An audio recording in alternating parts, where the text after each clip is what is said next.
Meu conflito maior de interesse nessa apresentação é que eu faço ablação de fibrilação atrial. Então, acaba que a pessoa que trata a fibrilação atrial tem a tendência de querer ser um pouco mais agressivo, querer invadir e tratar mais até do que deve. Isso é um problema quando a gente se depara com uma situação que a gente não sabe como interpretar, porque até então o paciente estaria assintomático, parecendo não referiu nada e fortuitamente ele tinha alguma forma de identificação, alguma forma de identificar o eletrocardiograma que não necessariamente a gente sabe como lidar com isso e não sabe o que fazer. A FA geralmente ela impacta em sintomas de palpitação e muitos pacientes são assintomáticos, é bom lembrar disso. Isso impacta na qualidade de vida e a presença de sintomas, o paciente muito sintomático não necessariamente tem uma redução de sobrevida e o paciente assintomático também, olhando pelo outro lado, copo meio vazio, ele também não está protegido de evento cerebrovascular. Quando a gente vai passar para, por exemplo, diretriz de ablação de FA, vamos, de alguma forma, o pico da agressividade que a gente consegue chegar hoje na necessidade de tratar o paciente, quase todas as indicações batem em sintomas. Se você for excluir os pacientes com sintomas da intervenção, a gente começa a sair já de 2B. E isso é um problema ainda que a gente vai lidar hoje. Mesmo quando a gente faz a ablação do paciente, são pacientes que recorreram, tiveram fibrilação atrial num corte grande americano, dá para ver que boa parte desses pacientes, depois da ablação, eles passam a se tornar assintomáticos ou oligossintomáticos, e se não tivéssemos outra forma de identificar, esses pacientes foram identificados com monitor de eventos implantável. Foi bom que a Estela deu a aula dela, a gente já começou a partir desse ponto para forma de identificação de fibrilação atrial. O monitor implantável, home monitoring e a própria identificação do dispositivo a cada consulta. E o que fazer com essa fibrilação atrial que a gente encontra já é um debate de longa data, não é novo, tem vários estudos em cima disso, só que com o desenvolvimento de novas ferramentas de estudo clínico, de controle, a gente conseguiu ser um pouco mais preciso. O Crystal AF, que teve algumas liberações de resultados parciais, encerrou no ano passado, se não me engano, retrasado, ele documentou que com o monitor de eventos implantável, em pacientes que tiveram AVC criptogênico, você colocou uma pastilha no subcutâneo dele, que registrou o eletro continuamente, e no final de 3 anos, até 30% desses pacientes têm identificação de FA. Um outro estudo chamado Embrace, que foi uma monitorização externa por 30 dias, também validou o conceito, por exemplo, pacientes, nesse caso com AVC criptogênico, quanto maior o tempo de monitorização, maior a chance de você encontrar alguma coisa. Por exemplo, quando fomos olhar o holter de 7 dias, o pico do diagnóstico de fibrilação atrial em holter de 7 dias é lá pelo 4º dia. Então você perde no primeiro, perde no segundo, ganha um pouco no terceiro, do 4º em diante não faz muita diferença. Então quanto maior o tempo de monitorização, maior a chance de você encontrar alguma coisa. Então você imagina, se 1/3 desses pacientes tem FA, você imagina que, por exemplo, um paciente com AVC criptogênico, um paciente de mais alto risco, poderíamos talvez tentar anticoagular todo mundo. O que não é verdade. Você vai pegar, por exemplo, outros estudos, como o Navigate-ESOS, que a gente vai falar depois, que testou essa estratégia de anticoagulação versus antiagregação em paciente com AVC criptogênico sem tentar identificar ritmo e foi interrompido por futilidade. Pensando em pacientes menos graves, pacientes que não tiveram AVC, e eu vou chegar no ponto que a gente precisa em breve, mas esse racional é importante a gente tentar seguir. A maior parte dos pacientes com fibrilação atrial, que é identificado no deflagrador, esses deflagradores são arritmias que vêm geralmente das veias pulmonares, daí vem esse raciocínio de tentar fazer ablação, que é isolar eletricamente as veias, mas outros locais, fontes de arritmia, podem gerar essa fibrilação atrial. Pacientes com taquicardia atrial, quanto maior a densidade de ectopia, maior a probabilidade do paciente fazer FA. Tem um estudo também que não foi colocado aqui, que é o estudo mais utilizado para esse debate, que focou em eventos, que mostrou que mais que 30 ectopias por hora estava relacionado diretamente com morte e AVC. Mas mesmo quando você não vai focar em morte e AVC, quando você for focar em diagnóstico de FA, quanto maior a carga rítmica, maior a probabilidade de você encontrar fibrilação atrial nesse paciente. Que daí vem esse conceito de instabilidade atrial, que a gente hoje vê frequentemente em laudos de Holter. E qual o problema desse conceito? A gente não sabe o que fazer com esse paciente. Será que o correto é tratar preventivamente ou o correto é esperar você identificar a fibrilação atrial? Muitos anos atrás, a gente caiu nessa mesma armadilha. Teve um estudo chamado CAST, que pegou paciente de alto risco de morte súbita, com carga arrítmica ventricular muito alta, e tentamos tratar todos eles para limpar o holter, tratamos bem o holter do paciente. O resultado é que o paciente morreu mais. O paciente tratado, apesar de diminuir a carga arrítmica, ele morreu mais de efeito de droga. E esse efeito de droga é uma coisa que a gente optar por tratar com medicação, não quer dizer que é a opção mais segura sempre. Esse Navigate ESUS tentou avalizar aquela teoria de que já que tem uma carga tão alta de fibrilação atrial, vamos tentar anticoagular todo mundo. Fez o AVC, a gente anticoagula preventivamente. E foi com rivaroxabana versus AS clopidogrel e não deu diferença. Talvez esse conceito do AS clopidogrel seja um pouco estranho para a gente, porque o paciente que a gente recebe já tem fibrilação atrial. Só que se você for seguir um paciente que não tem fibrilação atrial e teve um AVC, ele cai na diretriz da neurologia. E a orientação da neurologia, hoje, ainda é dupla antiagregação, ao contrário de anticoagulação. Se ele teve FA, ele cai na nossa diretriz, ele passa a ser um paciente cardiológico, e aí sim, Chades-Vasque 2 ou mais, nós temos indicação de anticoagular. Mais recentemente, o conceito de carga de fibrilação atrial começou a ganhar corpo. Na época do AFIRM e do RACE, se passou a falsa impressão que tanto faz você estratégia de ritmo ou frequência, que não faz diferença nenhuma.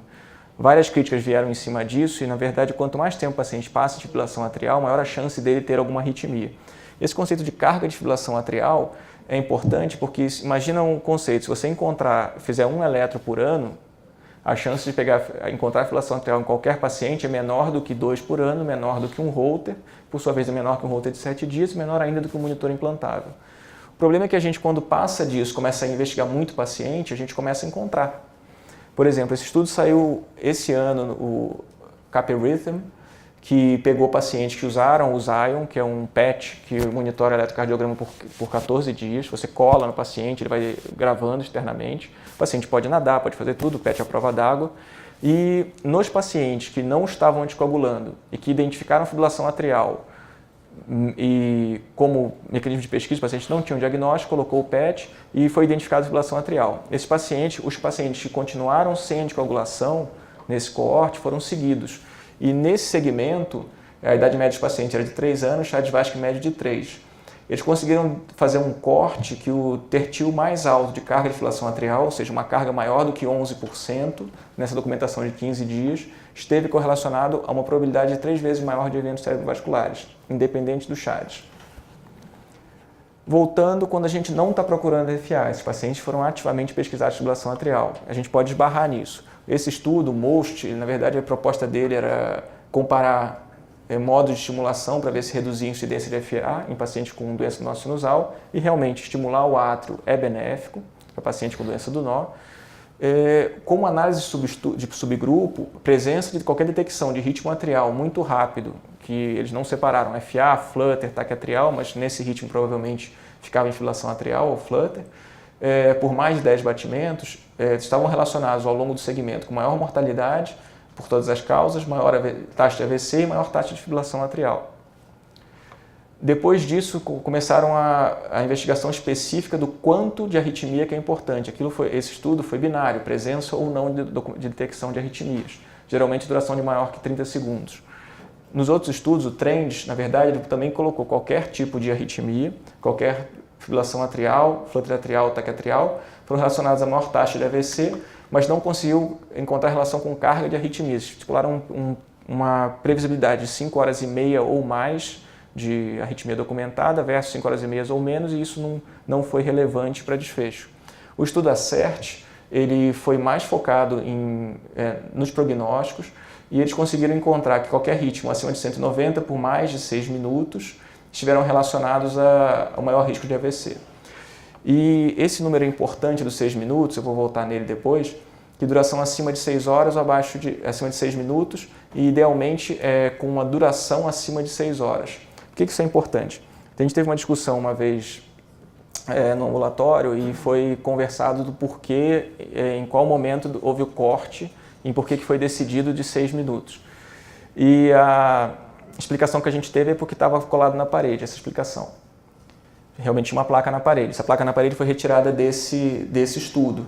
Então, depois disso, isso foi muito reproduzido. Tentaram um outro estudo, que o objetivo já era o que fazer com isso. Foi o IMPACT. O IMPACT é mais recente, foi um trial de anticoagulação guiado por registro de fibrilação atrial no CDI.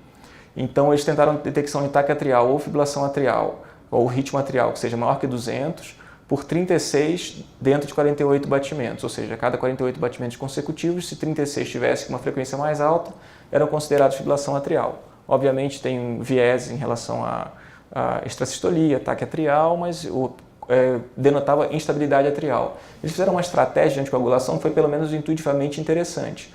CHADs 0, 1 ou 2 que tinham arritmia dessas por mais de 48 horas consecutivas em sequência, ficavam anticoagulados por 30 dias. Se não houvesse mais arritmia, tivesse reversão espontânea, cessava a anticoagulação. CHADs 3 ou 4, por mais de 24 horas em arritmia, anticoagulação por 90 dias e depois suspensão. CHADs 5 ou mais, pelo risco elevado, anticoagulação indefinidamente, e a estratégia não teve benefício. Claro, a gente pode criticar de várias formas em relação a por que reduzir a anticoagulação nesse grupo, mas a ideia é que talvez conseguíssemos encontrar um ponto ideal para não precisar anticoagular o paciente com tanta, vamos dizer assim, de forma perene. E isso não conseguiu ser encontrado. Então, o que fazer dos dados que a gente tem hoje? A maior parte dos estudos desconsidera ou validou que episódio de fibrilação atrial com menos de 30 segundos não tem implicação clínica. Entre 30 segundos e 6 minutos, alguns estudos discordam, mas a maior tendência é que se acredite, pelo menos baseado na CERT e em outros estudos que usaram a CERT como base, que duração de fibrilação atrial por mais de 6 minutos, idealmente que seja sustentada por mais de 6 horas também, tem uma relação muito clara com um evento cerebrovascular. Então, provavelmente esse paciente merece o tratamento por anticoagulação. Isso aqui é um estudo recente, então carece de uma validação maior. Talvez quando essa estratégia for testada em pacientes com uma monitorização mais prolongada, é bom lembrar que aqui foram 14 dias. Talvez isso mude essa carga para um número menor ou maior. Interessante aqui lembrar só que isso aqui é um excelente método de triagem, a detecção prolongada. Então isso estimula você tentar monitorar de formas e técnicas mais prolongadas. E especialmente ver a avaliação pré-detecção de fibrilação atrial, ou seja, os score de CHADs, a gente usa muito CHADs VASC, mas tem o ATRA, tem outros, tentar correlacionar os pacientes que já teriam indicação de anticoagular por outras causas, tentar usar isso aqui, talvez você ser um pouco mais agressivo em pacientes entre 30 segundos e 6 minutos que tenham um CHADs VASC mais elevado, ou pacientes mesmo com CHADs VASC que já justificam anticoagulação, a partir dos 6 minutos você considerar como identificação de FA mesmo paciente sintomático. Coisas que a gente geralmente esquece, independente do tratar ou não tratar anticoagular ou não anticoagular, já existem modificações de estilo de vida que são claras e não podem ser esquecidas. Frequentemente, pacientes são submetidos a droga, ablação, anticoagulação, oclusão de apêndice e não são tratados para obesidade. A obesidade é um fator que já está documentado como causa de aumento atrial, causa de aumento de arritmia. A obesidade também leva ou está relacionada à apneia do sono. A apneia do sono está ligada a uma maior taxa de recorrência. E para quem tem um estudo que eu tive que levantar um tempo atrás, um paciente com apneia tratada e não tratada, se ambos forem cardiovertidos, a probabilidade do paciente com apneia tratada se manter em ritmo sinusal no final de 1 ano é de 80%. Com a apneia não tratada, chega em 30%. Então, existe uma diferença significativa tanto para a cardioversão quanto para a ablação. Hiper ou hipotiroidismo, é bom lembrar que apesar de a gente se preocupar muito com o hipo da miodarona, a miodarona dá hipertiroidismo em até 7% dos pacientes. Então, às vezes, a gente tem um hipertiroidismo subclínico descompensando um paciente que estava compensado até então. Reduzir exercício em atletas, exercício demais é ruim. Ou seja, pacientes que fazem endurance, fazem provas de longa duração, têm até 5 vezes mais arritmia do que não atletas. E aumentar exercícios sedentários. Tem alguns trabalhos de um grupo australiano que são espetaculares, o Legacy e o Reverse AF, mostraram o quanto que uma estratégia, por exemplo, de HIIT, caminhada 3 vezes por semana, com corridas curtas de 1 minuto, ou intensidade moderada, conseguiram reduzir carga de FA mesmo antes da redução do peso do paciente. Controle de insuficiência cardíaca, abusar de reabilitação, beta-bloqueadores, tratamento otimizado. Esse tratamento otimizado, existe análise subgrupo do sacubitril valsartana, que talvez se encaixe. Hoje, na verdade, está num momento ainda que a gente está tentando colocar algumas medicações novas em todos os pacientes, a gente vai chegar ainda num meio termo razoável. Mas otimizar com beta-bloqueadores, otimizar com inibidores da ECA, otimizar com estatina, em especial compensar esse paciente de toda a forma possível. E doença do nó sinusal, nunca esquecer que eventualmente o paciente está fazendo FA como ritmo de suplência. Então não adianta dar droga, não adianta fazer ablação, não adianta fazer nada que não seja colocar um marca-passo. Obrigado.